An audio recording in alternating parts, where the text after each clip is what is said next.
Hi, Kevin here. Well, for a late lunch or an early dinner today, I'm fixing a tomato pie.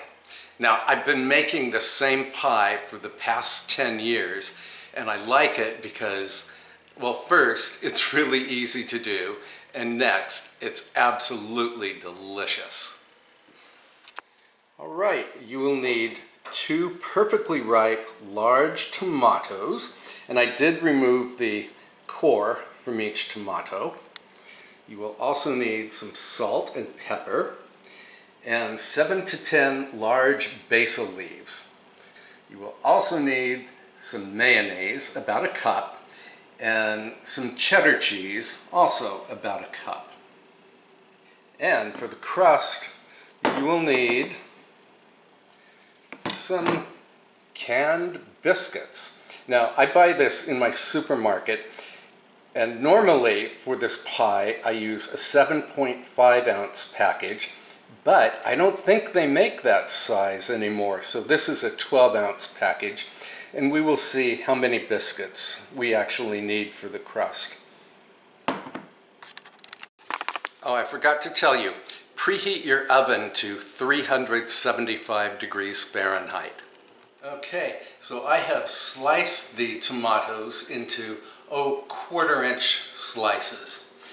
And if you don't want a particularly juicy pie, what you do is arrange the slices on a towel or a couple of layers of paper towels. I'm using a terry cloth towel here. And then salt them. It's a pinch of salt for each tomato.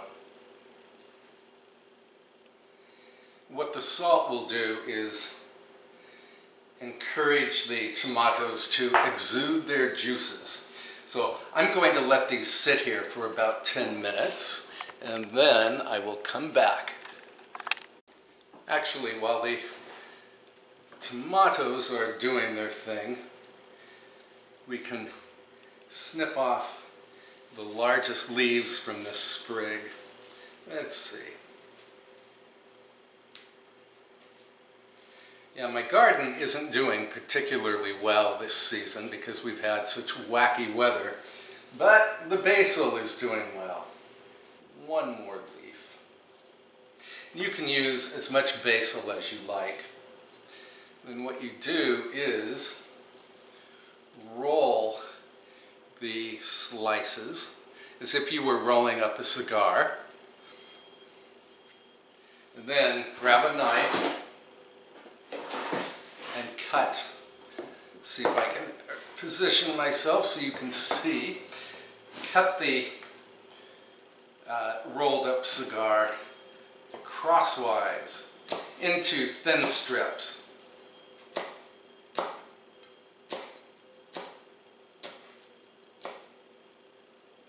This is called a chiffonade of basil. There it is, very nice. Okay, I'm going to set this aside. Well, the tomatoes have been macerating for about 15 minutes, so I'm going to go ahead and prepare the crust. So what you do is just remove the paper wrapper from the can of biscuits, and then give it a good whack on the edge of your counter. There. Opens. Now there are 10 biscuits in here. These are not the grand size. They're not the jumbo size biscuits. So we're going to see how many we actually need here, because I don't want a really thick bready crust. Let's see, 1, 2, 3, 4, 5, 6. Well, we'll try 7 to start. And what you do is just mash the biscuits. And you do want to mash them up against the sides of the pie pan. And by the way, this pie plate is just a standard 9-inch plate made by Pyrex. Yeah, use your thumbs to mash the biscuits. You can use your knuckles too.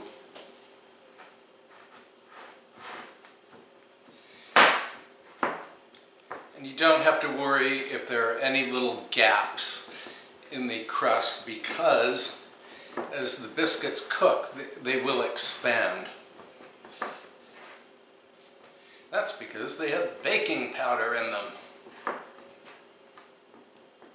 Yeah, these canned biscuits have been around since, gee, I think the 1930s. They are different from the biscuits that I make from scratch. I don't know all of the ingredients in them, and frankly, I don't want to look. Okay, so I will need at least 2 more biscuits in here. Maybe I just need 1 biscuit. So that's 8 biscuits total. And if you live in Europe and can't find canned biscuits, I will be making another variation on this pie using my very own homemade crust. Let's see. Well, we'll use half of 1 biscuit here. I'm going to, something you can do is just stretch them.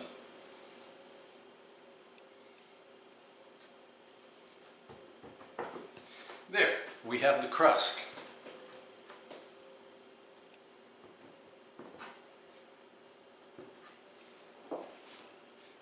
Now, I don't know if you can see, but there's a little gap over here. So the biscuits are going to expand and fill in that gap. Let's go a little farther up the side. Yeah, you just have to be patient when you're pressing the biscuits into the pie plate.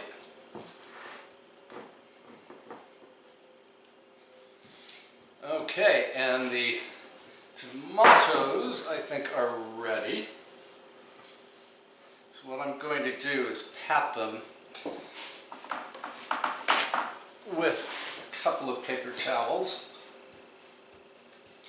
And they have exuded a lot of their juice.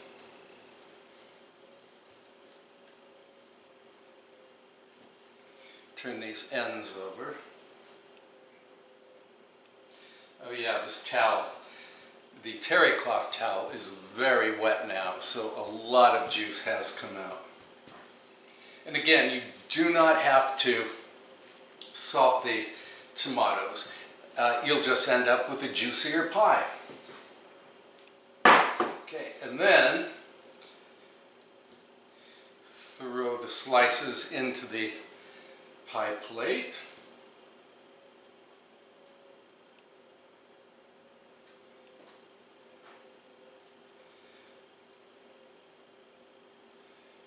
And then, I'm not going to add any more salt, but I will add some pepper.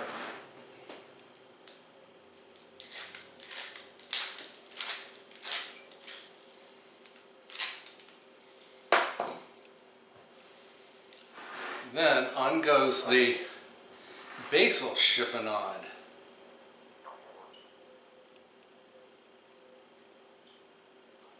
I am getting hungry.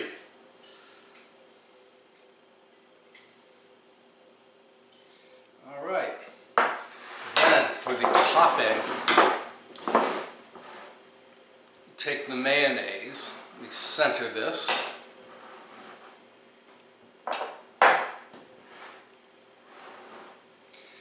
And then add the shredded cheddar cheese. And again, that's roughly a cup of each.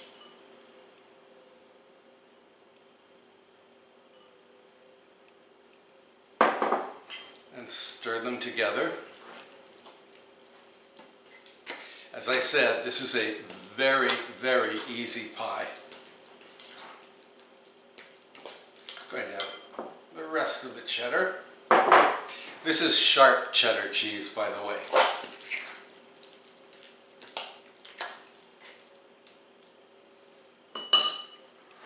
And then spoon the cheese mixture on top of the pie.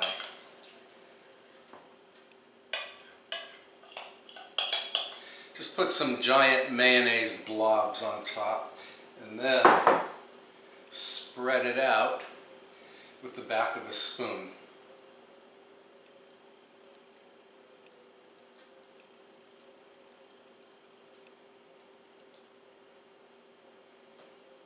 Oh, this looks good.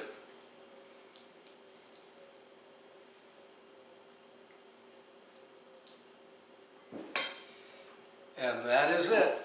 Okay, this goes into the preheated 375-degree oven until the topping puffs, and that's going to take about 30 minutes. So we'll come back when this pie is done. Actually, to make the pie easy to retrieve from the oven, I'm going to put it on a baking sheet. Okay, we'll be back. All right, here's the pie all baked. And by the way, remember the extra biscuit I had and also the half biscuit? I did put them on the baking sheet and let them bake with the pie, but unfortunately I forgot them, so they got overly baked, but they're still good. So what I'm going to do is transfer the pie onto a cooling rack right here, and then you really have to let the pie sit for at least 30 minutes so that the juices from the tomatoes will seep into the biscuit crust below. So we'll come back when it has cooled pretty close to room temperature. Then we can have a taste of it.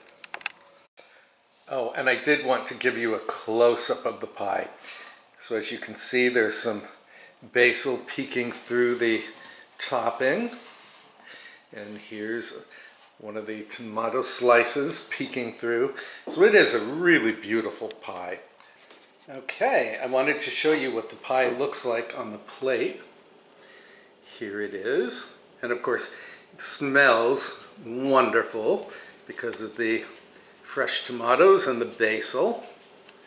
And as an accompaniment, I'm having some kale leaves, lightly dressed. And here's the pie over here.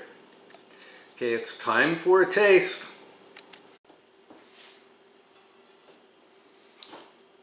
Okay, here goes.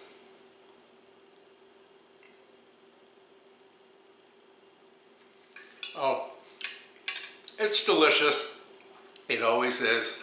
And I absolutely love this biscuit crust.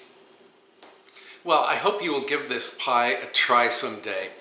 And if you don't want to use the mayonnaise, I wanted to tell you that my friend Ed tried subbing the mayonnaise for low-fat yogurt, and he said it worked out really well.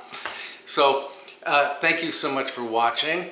For dessert tonight, I'm going to fix strawberry ice cream in the Vitamix blender. It's my first time doing it. It's an experiment. We'll see how that goes. And I'm going to film the video, so I hope you will watch.